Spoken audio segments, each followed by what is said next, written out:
30 জানুয়ারি 2025 বর্ণিল আয়োজনের মধ্য দিয়ে গতকাল ঢাকা শিল্পকলা একাডেমিতে অনুষ্ঠিত হলো জাতীয় পিঠা উৎসব 1431। বাঙালি ঐতিহ্যবাহী পিঠাকে উদযাপন করতে এই উৎসবের উদ্বোধন করেন দেশের প্রখ্যাত চলচ্চিত্র নির্মাতা ও অন্তর্বর্তীকালীন সরকারের সংস্কৃতি বিষয়ক উপদেষ্টা মোস্তফা সরোয়ার ফারুকী।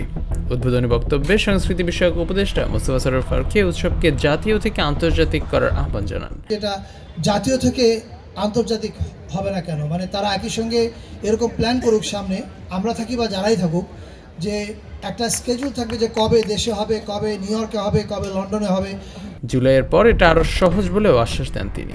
আমরা আশা করি জুলাইয়ের পর এটা সারা বছর সারা দেশে ছড়িয়ে দেওয়া যাবে, এই কথাটা আমরা দিতেই পারি। উৎসবে প্রায় 60টি স্টলে ছিল ভাপা, পাটিসাপটা, চিতই, দুধ চিতই, শালিমালাই পিঠা, নারিকেল পুলি ও খেজুর গুড়ের পিঠা সহ বিভিন্ন প্রকারের পিঠা। দেশি বিদেশি দর্শনার্থীরা এসব পিঠার স্বাদ নিতে ভিড় করেন শিল্পকলা প্রাঙ্গণে। এছাড়াও পিঠা উৎসবকে ঘিরে পুরো সময় জুড়ে সাংস্কৃতিক পরিবেশনা দর্শকদের উৎসব মুখর করে তোলে। আমার প্রথমবারের মতো আসা, আমি এর আগে কখনো আসিনি, কারণ দেশের বাইরে থাকি তো সবসময় সময় হয়ে ওঠে না আসার জন্য। প্রথমবারের মতো আসলাম, ভালোই লাগছে দেখে, পিঠা খেলাম।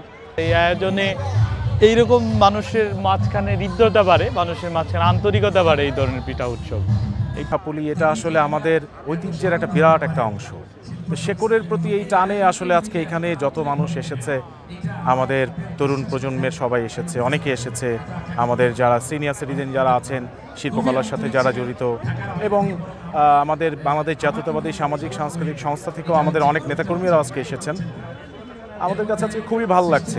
আমার যেটা দৃষ্টিভঙ্গি, আমার যেটা অনুরোধ সবার কাছে, এই নতুন প্রজন্ম, এই বাচ্চা যারা আছে, এরা কিন্তু পিঠার সঙ্গে কিন্তু সম্পৃক্ত না। এরা বিশেষ করে ফাস্টফুড খায়, এই বিভিন্ন পিৎজা, তারপরে বার্গার, এই কেক, পেস্ট্রি, এগুলোর প্রতি তারা আকৃষ্ট হয়।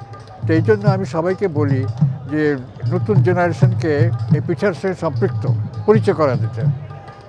এদের সঙ্গে পরিচিত হতে পারলে তাহলে হবে কি, বাঙালির যে ঐতিহ্য এটা সম্পর্কে জানবে, এবং আমাদের বাঙালির সংস্কৃতি কী এটা সম্পর্কে তারা জানবে।